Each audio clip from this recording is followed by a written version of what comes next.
Hebreus, capítulo 3, a partir do versículo 7.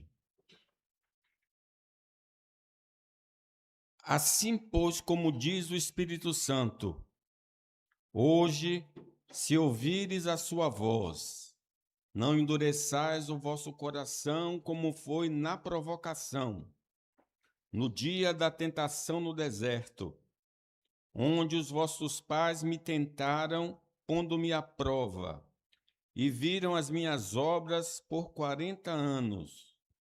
Por isso me indignei contra essa geração e disse: estes sempre erram no coração.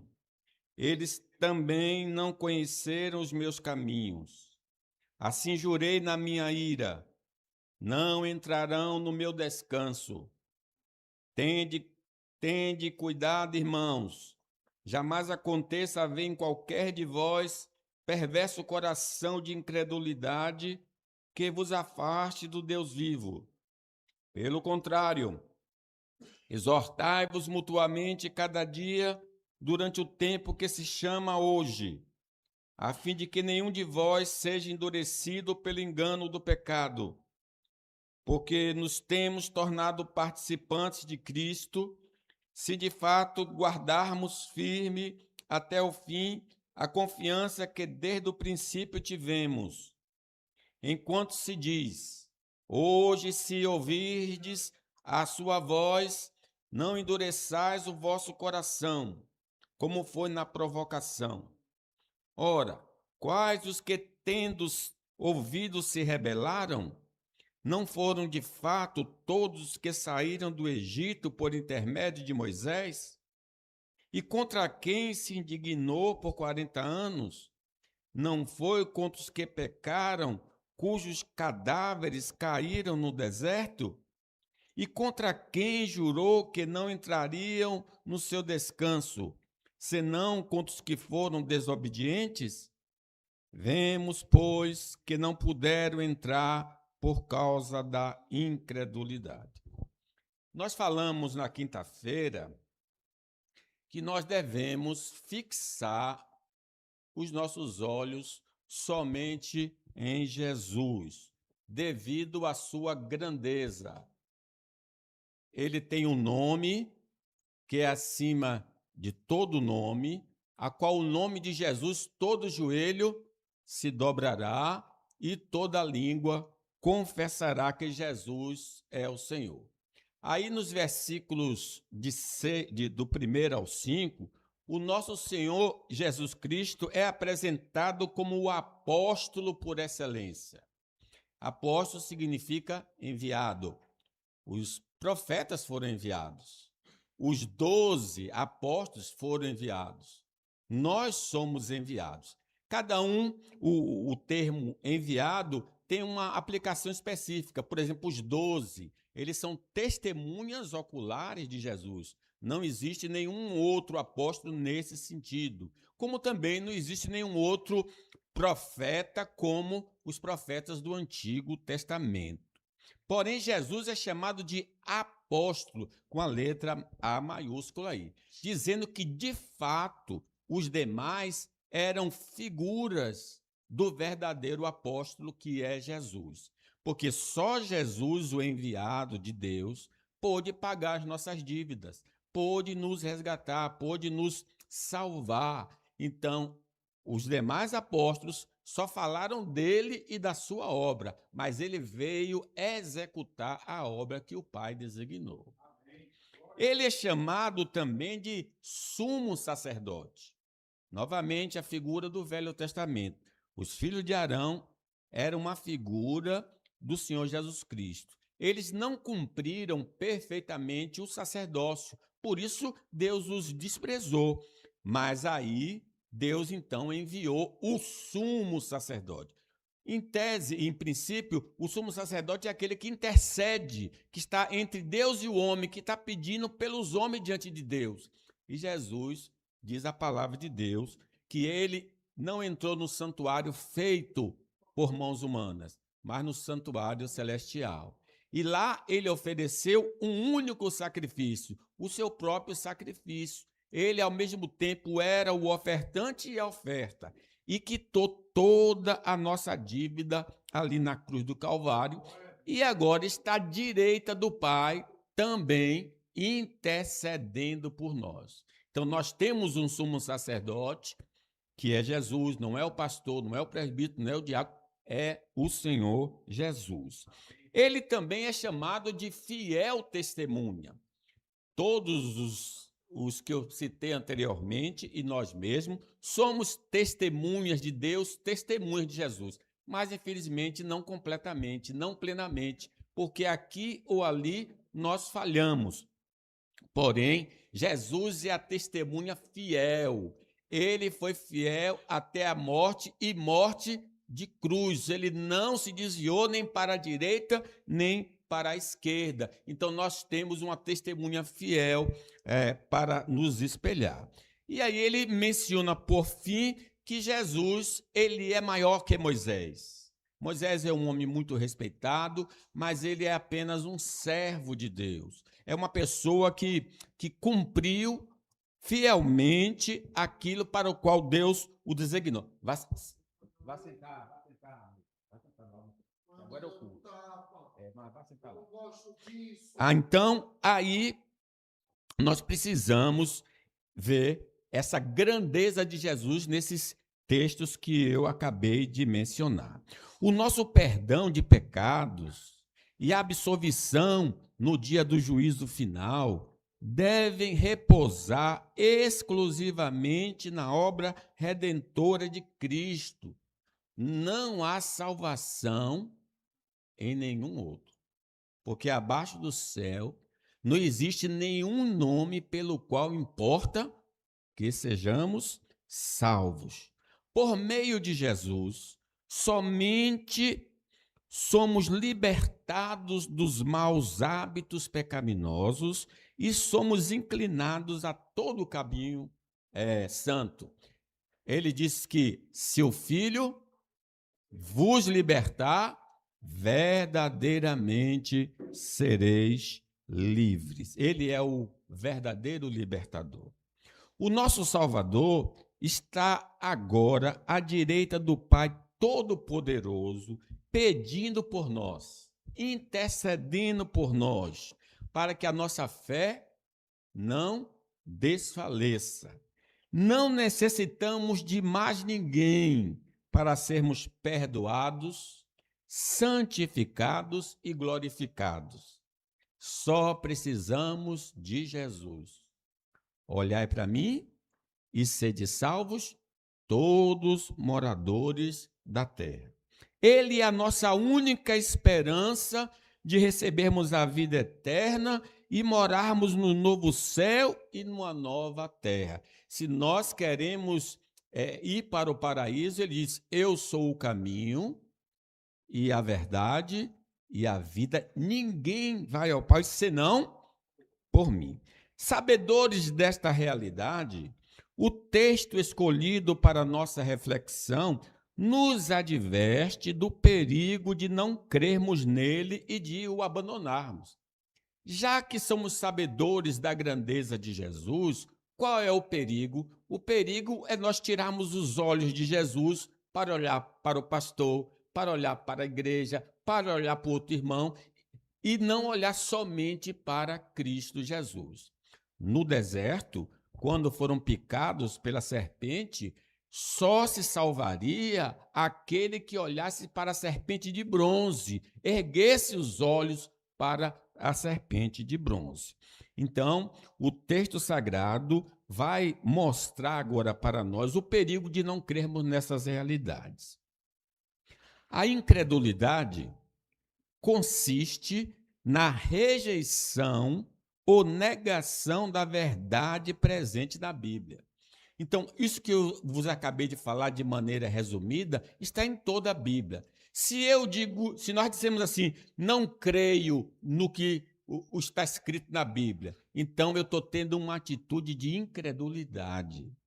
Se eu rejeito as verdades contidas na palavra de Deus, ou ensinadas a mim, ouvidas essas mensagens nas igrejas verdadeiras, eu estou sendo incrédulo, porque não estou dando crédito, não à palavra do pregador, mas à palavra de Deus que está sendo exposta. Quando discordamos dos textos sagrados da Bíblia, seja de forma total ou parcial, demonstramos nossa dúvida ou falta de fé em relação ao que Deus revelou a nós. Porque esses livros, 66 livros, ele é a palavra de Deus escrita para nós. É a revelação de Deus escrita para nós. Sim, foi escrita por homens inspirados por Deus. Ao rejeitarmos esses escritos ou parte dele, nós estamos rejeitando o próprio Deus, que é a incredulidade. Em especial, quando não concordamos com o que a Escritura revela sobre a pessoa e obra de Cristo, porque a Bíblia testifica sobre Jesus, fala sobre Jesus. Jesus é apresentado no Velho Testamento através de figuras. Todo aquele sacrifício do Velho Testamento representava a obra que Jesus realizava. O sacerdote, o profeta, o rei, todos aqueles personagens eram um tipo de Cristo, tipo do que Cristo iria fazer de maneira perfeita. Então, se eu não concordo com o que a Bíblia revela sobre Jesus, como o apóstolo Paulo escreveu, eu estou pecando, estou cometendo o pecado da incredulidade. Vejam então, em 1 Coríntios 15, deve ser projetado ali, e veja o que ele diz acerca de Jesus. Irmãos, venho lembrar-vos o evangelho que vos anunciei, o qual recebeste e no qual ainda perseverais. Por ele também sois salvos, pelo evangelho, que é Cristo, que morreu por nós. Se retiverdes a palavra tal como vos-la preguei. Nós não podemos acrescentar nada às Escrituras, nem podemos tirar nada dela, porque se tirarmos ou acrescentarmos, alterou o Evangelho, colocou um outro elemento que acabou prejudicando o verdadeiro Evangelho. É preciso perseverar, ser fiel até a morte e dar-te-ei coroa da vida. Por ele sois salvos, então, se o retiverdes a palavra tal como vos-la preguei, a menos que tenha crido em vão, a menos que a sua fé não seja verdadeira. Você fala de boca que crê, mas não crê de todo o coração. É preciso crer de todo o coração. Então, no versículo 3 diz, antes de tudo, qual é o conteúdo do evangelho? Antes de tudo, vos entreguei o que também recebi. Ele não alterou. Foi comunicado a ele o evangelho e ele passou literalmente o que ele recebeu. Lembra que foi o próprio Jesus que evangelizou Paulo, né? Que Cristo morreu pelos nossos pecados, segundo as Escrituras. A morte de Cristo foi substitutiva. Nós deveríamos morrer, mas ele morreu por nós. É maravilha. Por que não vou ser condenado? Porque os meus pecados, os nossos pecados foram lançados em Jesus. Ele levou sobre si a iniquidade de nós todos. O castigo que nos traz a paz está sobre ele. E sobre as suas feridas nós somos sarados. É por isso que nós estamos salvos. Não só, veja que ele morreu pelos nossos pecados, segundo as Escrituras, e que foi sepultado e ressuscitou ao terceiro dia, segundo as Escrituras. Então, por exemplo, o grupo espírita fala de Jesus, tem até o evangelho de Jesus, mas não acredita na ressurreição. Eles acreditam na reencarnação. Não. Então, não é um evangelho verdadeiro, genuíno, não é o caminho verdadeiro. Não dar crédito a essas verdades fundamentais, como a morte e ressurreição, por exemplo, revela que somos incrédulos. Como é que eu sei? Como é que nós sabemos que somos incrédulos? Quando nós não cremos nas verdades fundamentais da palavra de Deus, mesmo vivendo no ambiente da igreja. Sim, tem muita gente que lê a Bíblia, que está nesse ambiente maravilhoso, mas lê e diz: eu não acredito nisso aqui. Eu não acredito nessa palavra que o pastor está falando. Então, se você diz assim, você é incrédulo. Se nós estamos dizendo assim, nós somos incrédulos. Por isso, a passagem de nossa meditação nos adverte do perigo da incredulidade. Qual é a consequência de não acreditarmos no que Deus revelou a nós pela sua palavra e pelo seu Espírito? Então, este será o nosso tema, né? O perigo de não crer, de não dar crédito. Vamos ver, então, a primeira afirmativa. Vamos ler comigo todo essa que está exposto aí? A incredulidade quanto à palavra de Deus nos privará de usufruirmos das promessas de Deus. Quem não crê não pode receber. É preciso crer. E aí vamos ler o texto? Assim, pois, como diz o Espírito Santo, hoje, se ouvires a sua voz, não endureçais o vosso coração, como foi na provocação, no dia da tentação no deserto, onde vossos pais me tentaram, pondo-me à prova, e viram as minhas obras por 40 anos. Quando diz o Espírito Santo está falando, porque o Espírito Santo foi aquele que inspirou os apóstolos. Então, nós podemos afirmar que toda a Bíblia é a voz do Espírito Santo para nós. O Espírito Santo não só inspirou, mas fala pelas Escrituras. O Espírito Santo está nos advertindo. Hoje, se ouvires a sua voz, não endureçais o vosso coração. E aí, então, o que é? É que a pessoa ouve o que o Espírito Santo está dizendo através da palavra ou da sua explicação e diz: não aceito. Essa pessoa, nós podemos estar resistindo ao Espírito Santo, tapando o coração, tapando os ouvidos para não ouvir o que o Espírito Santo diz às igrejas. Veja, então, que ele fala dessa resistência nossa à sua palavra, trazendo um exemplo do passado. Diz, como foi na provocação, no dia da tentação no deserto. O que é isso aqui? É quando Deus disse a Israel que entrasse na terra prometida. A Israel, ao ouvir o relato dos espias, disseram: não vamos entrar na terra prometida. Eles resistiram à voz do Espírito Santo através de Moisés. Disse: não vamos entrar, não vamos obedecer, nós vamos voltar para o Egito. A dureza do coração. Então, no dia da tentação no deserto, eles foram tentados ali, onde vossos pais me tentaram, pondo-me à prova, e viram as minhas obras por 40 anos. Ele está dizendo que, porque eles não obedeceram à voz do Espírito Santo, foram punidos por causa da incredulidade e tiveram de passar 40 anos no deserto.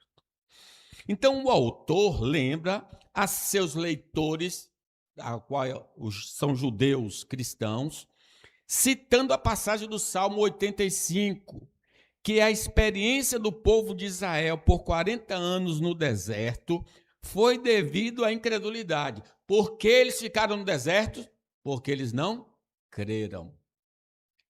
Ele disse a Maria: se creres, verás a glória de Deus.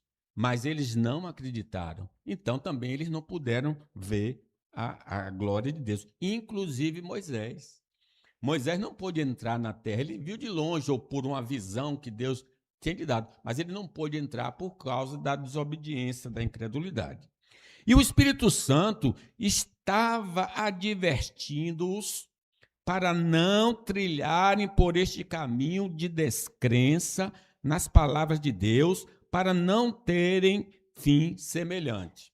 Então, aquilo que aconteceu no deserto, que impediu nossos irmãos de entrarem na terra prometida, pode acontecer conosco hoje. Se nós não crermos em Jesus, como está escrito, não entraremos no paraíso. Ficaremos do lado de fora. Vamos bater e a porta não vai se abrir. Por quê? Porque não demos crédito à palavra do Senhor.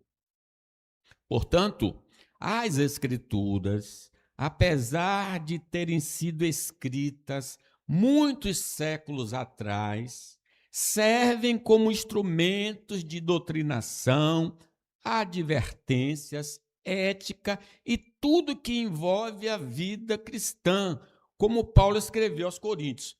Então, essas experiências que estão narradas na Bíblia querem nos dar uma lição, querem nos doutrinar, querem nos mostrar dos perigos que nós podemos correr se andarmos por caminho semelhante. Veja então, 1 Coríntios 10, olha o que Paulo fala de maneira resumida do Velho Testamento. Eu não coloquei tudo, mas dá para entender aqui. Entretanto, quer dizer, ele está querendo dizer que os irmãos foram batizados na água e no mar. Passaram o mar vermelho, receberam a experiência, foram alimentados por Cristo Jesus, foram salvos do Egito. Deus não se agradou da maioria deles, razão porque ficaram prostrados no deserto. Sabe o que significa a maioria? 600 mil homens de 20 anos para cima morreram no deserto, com exceção de 2, Josué e Caleb. Deus não se agradou deles. Não se agradou porque eles não creram em Deus. Ficaram prostrados no deserto. Aí ele diz que essa experiência que ali ocorreu, olha o que diz versículo 6.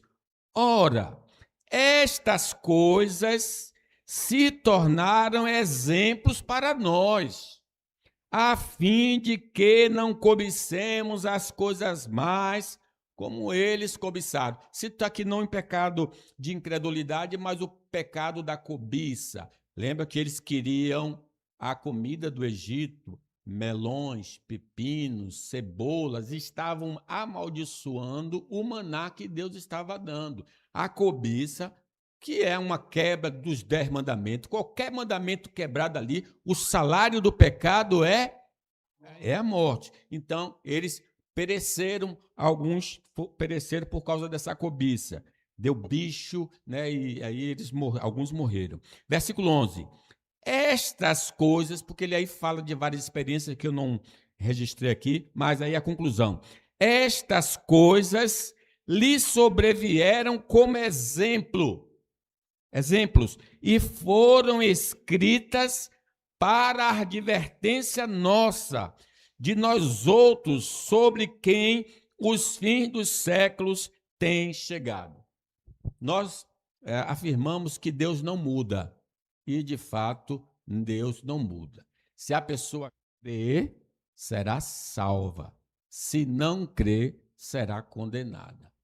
Este é o ensino das Escrituras. O princípio, então, que podemos extrair do episódio do deserto qual é o ensino ali do deserto? A ausência de fé na palavra de Deus nos privará de usufruirmos de suas promessas, seja elas quais forem. Porque não vejo se cumprir na minha vida o que Deus prometeu, porque não está crendo.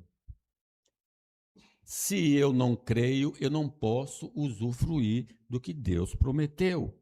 Deus havia ordenado ao povo que entrasse na terra prometida, mas eles se recusaram a obedecer porque deram crédito aos 10 espias que falaram mal da terra e, por isso, foram condenados a morar no deserto por 40 anos. Assim como Eva não deu crédito à palavra de Deus e comeu do fruto proibido, eles não obedeceram e morreram no deserto. Na carta aos Hebreus é mencionado este episódio. Nós que estamos lendo esse texto, veja o que diz Hebreus 3,19. Vamos ler comigo aí, pequenininho? Vemos, pois, que não puderam entrar por causa da incredulidade. Por que não entraram? Por causa da incredulidade. Ficou claro que o Senhor revelou sua vontade a eles, como tem revelado a nós, por meio das Escrituras Sagradas. Mas eles não acreditaram em suas palavras. Portanto, o pecado de incredulidade é cometido apenas por aqueles que ouvem a leitura das Escrituras ou leem o livro sagrado e não aceitam o que foi revelado. Isso é interessante, irmão. O pecado de incredulidade só é cometido por pessoas que tiveram contato com a Bíblia.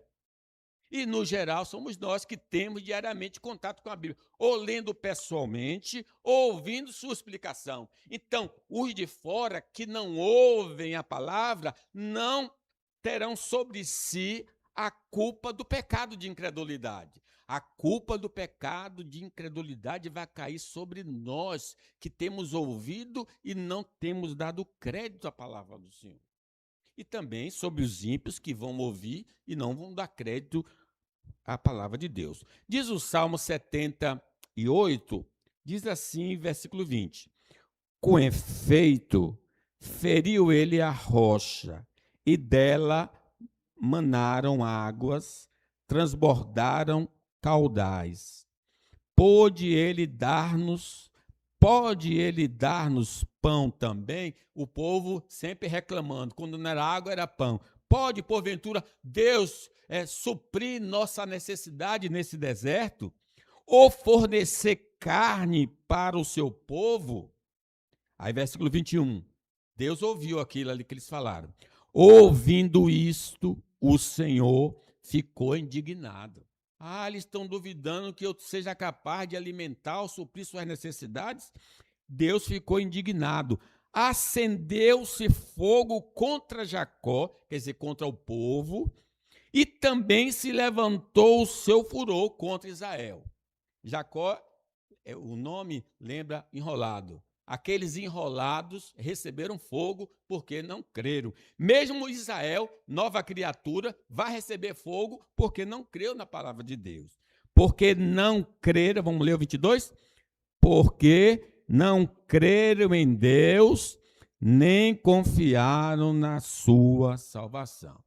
Se não confiarmos, vamos receber fogo e não graça. Precisamos atentar para isso. A incredulidade influencia de imediato nossos pensamentos, vontades e sentimentos. Não aceitaremos nem obedeceremos à sua vontade revelada, apesar de termos tido anteriormente várias experiências com o Senhor e reagiremos semelhante ao povo do deserto. Interessante isso, meus irmãos. Abraão, como é que a gente sabe que Abraão creu em Deus? Porque Deus disse, sai da tua parentela e vai para a terra que te mostrarei. E diz que Abraão saiu sem saber para onde ia. Isto é fé. Quando nós somos incrédulos, Deus manda e nós no coração afirmamos assim, não vou obedecer. Não vou fazer.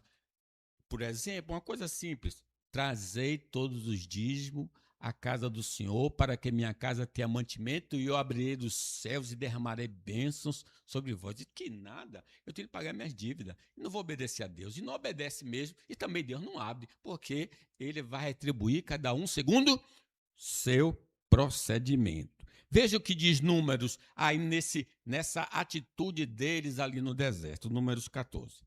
Todos os filhos de Israel murmuraram contra Moisés e contra Arão.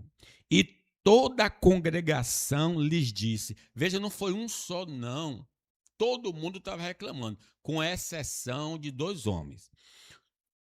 Tomara, eles afirmando, tomara tivéssemos morrido na terra do Egito, ou mesmo neste deserto. E por que nos traz o Senhor a esta terra? Para que caiamos a espada e para que nossas mulheres e nossas crianças sejam por presa. Não nos seria melhor voltarmos para o Egito? E diziam uns aos outros: levantemo-nos um capitão e voltemos para o Egito. Meus irmãos, eles amassavam o barro para Faraó. Eles clamaram ao Senhor. E o Senhor tirou da escravidão. E agora, na primeira dificuldade, eles quiseram voltar para a casa da escravidão. De que seguir a voz do Senhor, de obedecer à voz do Senhor. Podemos observar aqui outro aspecto da incredulidade, que consiste em retornar ao modo de vida que tínhamos antes de acreditar em suas palavras. Toda pessoa que volta aos princípios opostos aos ensinamentos de Deus é considerada incrédula. Então, como é que eu posso ser um incrédulo? É que mesmo estando na igreja, uma vez que eu não creio no que Deus falou, eu vou viver, eu vou agir conforme eu era antes de conhecer a Jesus. Toda pessoa que está vivendo de acordo com a vida anterior é uma pessoa incrédula, é uma pessoa que não crê nas promessas e na palavra de Deus. Quando enfrentamos dificuldades, é comum sentir a tentação de duvidar das palavras do Deus vivo. Claro que é. A gente, nessa situação, pode sentir assim uma inclinação para abandonar o Deus vivo. Para não sermos influenciados pela incredulidade, é importante focar exclusivamente em Deus e em sua palavra, deixando de lado as circunstâncias ao nosso redor. Então, não vamos olhar para o que está acontecendo à nossa volta. Vamos continuar olhando para cima. Elevo os meus olhos para os montes. De onde me virá o socorro? O meu socorro vem do Senhor, que fez os céus e a terra. Como diz o Senhor Jesus Cristo aos apóstolos, João 14:1. Não olhe para o lado. Ele diz, vamos ler comigo? Não se turbe o vosso coração. Credes em Deus, credes também em mim. Nem olhe para o seu coração, ele não é confiável. O coração é extremamente enganoso. Nada das emoções, nada dos sentimentos. Vamos olhar para Deus. Credes em Deus, credes também em mim. Nossa dúvida pode nos impedir de aproveitar as promessas, tanto desta vida quanto da eternidade. Porque há promessas que podemos receber agora e há promessas que vamos receber no futuro. Se nós não acreditarmos, essas bênçãos não serão conferidas a nós. Nós ficaremos a ver navios, né? Deus colocou o princípio da fé em sua palavra como uma forma de nos conceder bênçãos. E ele reserva seus favores para aquele que obedece à sua revelação. Então, a condição imposta por Deus para que ele nos abençoe é acreditarmos na sua palavra. Como diz Tiago, diz assim, Tiago, vamos ler comigo? Peça, porém, com fé, em nada duvidando, pois o que duvida é semelhante à onda do mar, impelida e agitada pelo vento. Então, não tem a fé genuína, né? O exemplo de Pedro andando sobre as águas ilustra essa verdade. Enquanto ele creu na palavra de Cristo, o milagre se operou, mas ao duvidar foi privado de continuar andando sobre as águas. Interessante, né? Quando ele está vendo E vamos ver esse texto que é lindo, como mostra que uma hora eu posso ter fé e eu, ao mesmo tempo, no evento, perder a fé temporária, né? Veja em Mateus 14. Jesus está andando sobre as águas, os discípulos estão pensando que é um fantasma, aí Jesus fala, sou eu, não é um fantasma, sou eu. Aí Pedro disse, se és tu, Senhor, manda-me ir ter contigo por sobre as águas. Foi-se o pedido dele. Aí Jesus deu a ordem. E ele disse, vem. A ordem do Senhor, obedecer. Pedro foi. E Pedro, descendo do barco, andou por sobre as águas e foi ter com Jesus. Ele obedeceu, ele creu na palavra do Senhor Jesus Cristo. Por isso o milagre aconteceu. Aí, quando ele está andando, certamente muito alegre com o que está acontecendo, versículo 30, vamos ler comigo? Reparando, porém, na força do vento, teve medo e, começando a submergir, gritou, salva-me, Senhor. O que é que aconteceu? Duvidou. Fé fraca, fé só de um instante, de um momento só. E o que é que Jesus diz para ele? 31. E prontamente Jesus, estendendo a mão, tomou e lhe disse, homem de pequena fé, por que duvidar?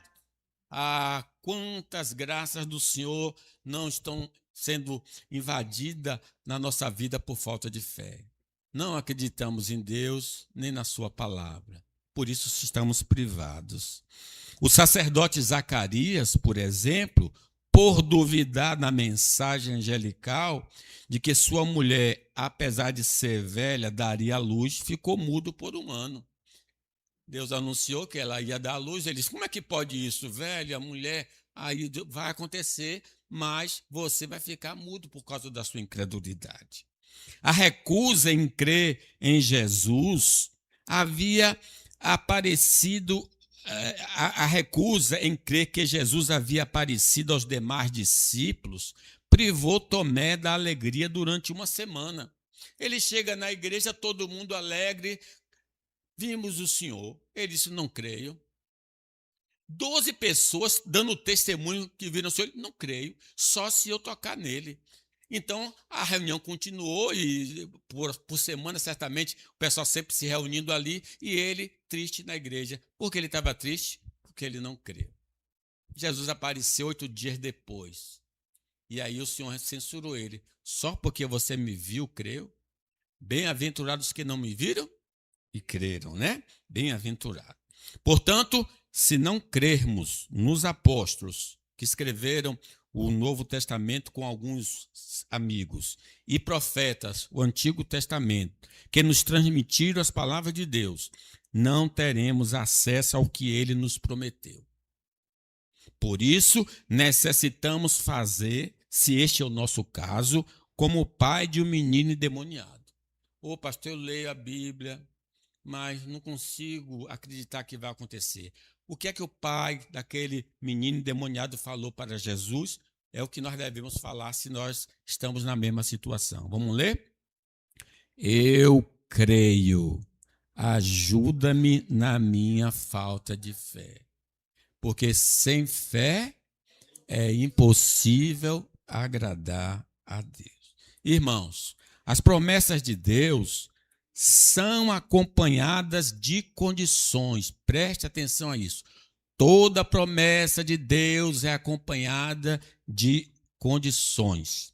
Se não preenchermos essas exigências, não podemos receber o que ele prometeu, como, por exemplo, Mateus 6:33. O que diz aí? Olhe primeiro o que ele exige.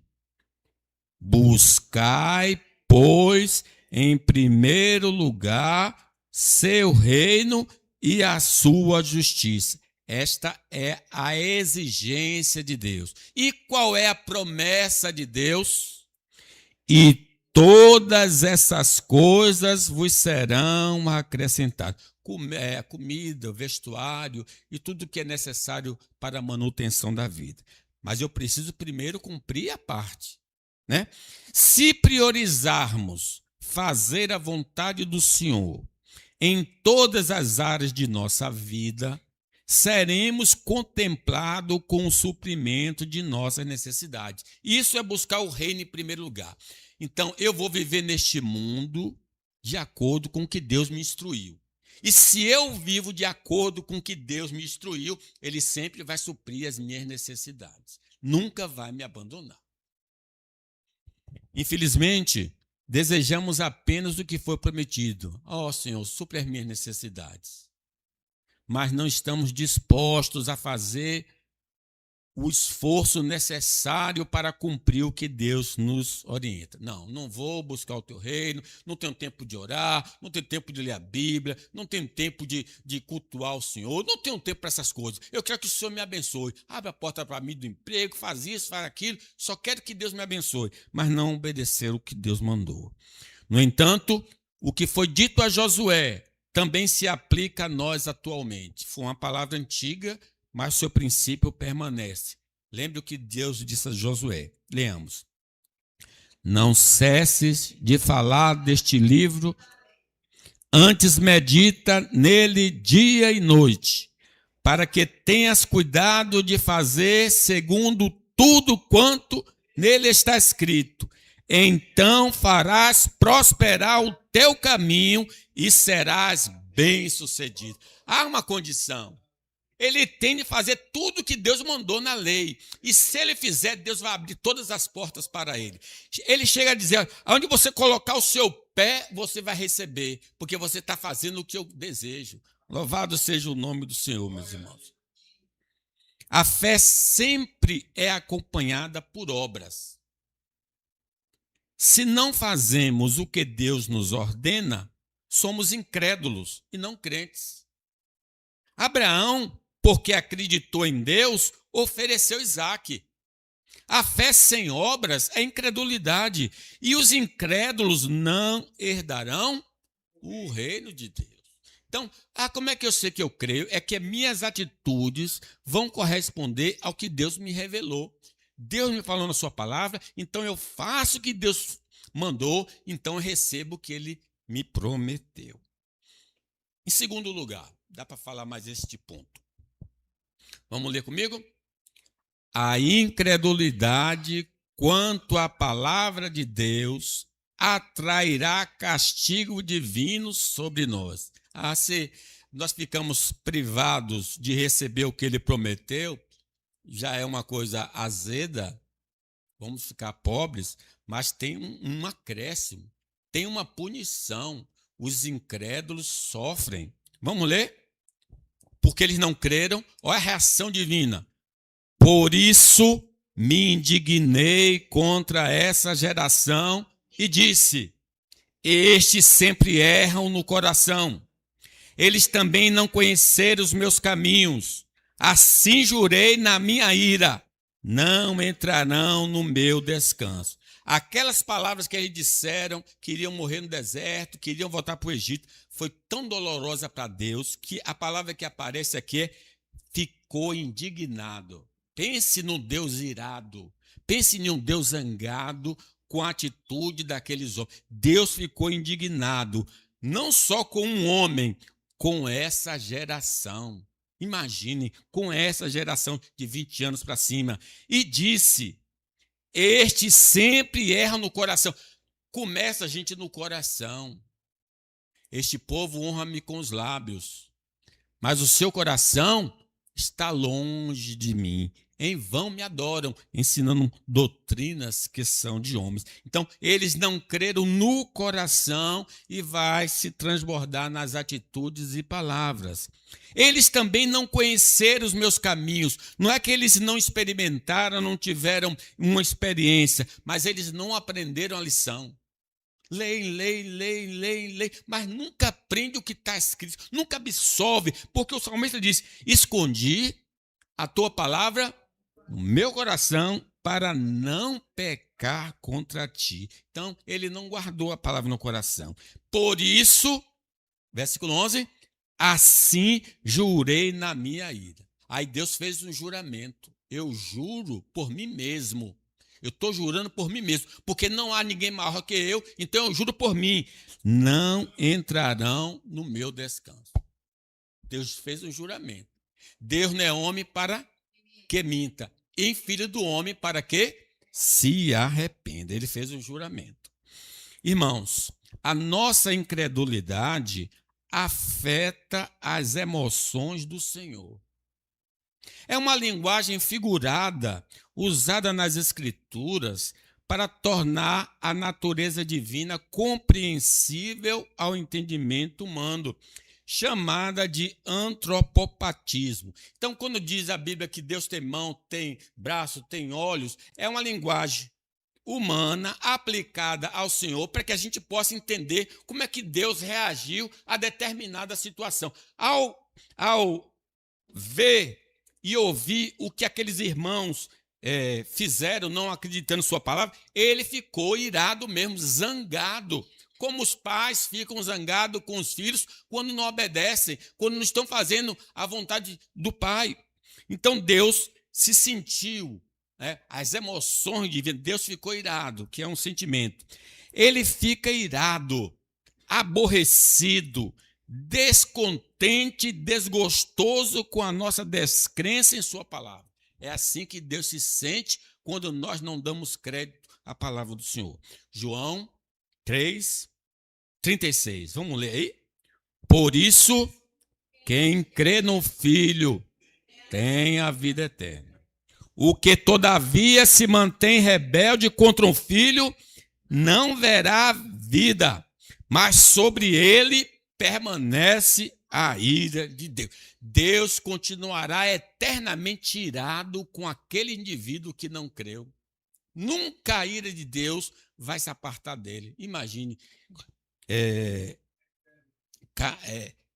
Hebreus fala que horrenda coisa é cair na mão de um Deus irado. Essa pessoa que não creu está debaixo da ira de Deus. A motivação da ira de Deus reside em nossa falta de fé. Por que ele fica irado? Porque nós não cremos em sua palavra. Não devemos confundi-la com um mero mau humor, porque às vezes a gente já acorda irado. Ninguém fez nada, ninguém disse nada, a gente acorda com mau humor. Não é o caso de Deus. Se ele está de mau humor, pode ter certeza, não obedeceu a sua palavra, não creu na sua palavra. Não devemos confundi-la como um mero mau humor divino, mas sim entendê-la como o exercício da sua justiça punitiva contra aqueles que rejeitam a verdade de suas palavras. Ele não só fica zangado, mas essa zanga vai ser demonstrada através de uma grande surra. O cinturão de Deus vai cair sobre qualquer indivíduo que é incrédulo. Imagine quando alguém está irado batendo. Já se aconselha até dizer, pais, não batam nos filhos quando estiver irado, porque você pode se exceder. Deus não se excede, evidentemente, mas ele está batendo irado. Durante o transporte, por exemplo, da arca do Senhor, rumo à cidade de Davi, os bois tropeçaram, levando-os a estender a mão para segurá-la. Apesar de sua intenção aparente, o ato violava a proibição divina de tocar no que é sagrado. Como resultado, conforme narra 2 Samuel 6,17. O que é que aconteceu a esse homem que não podia tocar na arca e tocou na arca sem autorização? Vamos lá ler aí, 2 Samuel. A ira do Senhor se acendeu contra ele, ferindo-o mortalmente por sua irreverência ali mesmo junto à arca. A ira foi tão grande que Deus matou ele na hora. Deus ficou tão irado que ele foi fulminado, morreu. Aliás, os filhos de Arão também morreram dentro do santuário porque introduziram sangue ou fogo estranho. Deus os matou dentro do santuário. Isso é ira de Deus. Misericórdia quando Deus está irado. Sai de baixo, porque alguma coisa ruim vai acontecer ao indivíduo, em especial o indivíduo incrédulo. No deserto, a incredulidade de uma geração inteira, cerca de 600 mil homens, impediu que entrasse na terra que emana leite e mel, pois duvidaram daquele que não pode mentir. Ah, você não acredita em mim? Como está escrito em Hebreus 3:11? Assim jurei na minha ira, não entrarão no meu descanso. Aqui significa, não entrarão na minha terra que prometi. Não vão entrar. Visto que o caráter do Senhor é imutável, o princípio de que ele exerce juízo sobre a incredulidade permanece como um alerta solene para todas as gerações. Se Deus agiu assim com os incrédulos do passado, está agindo com os incrédulos do presente.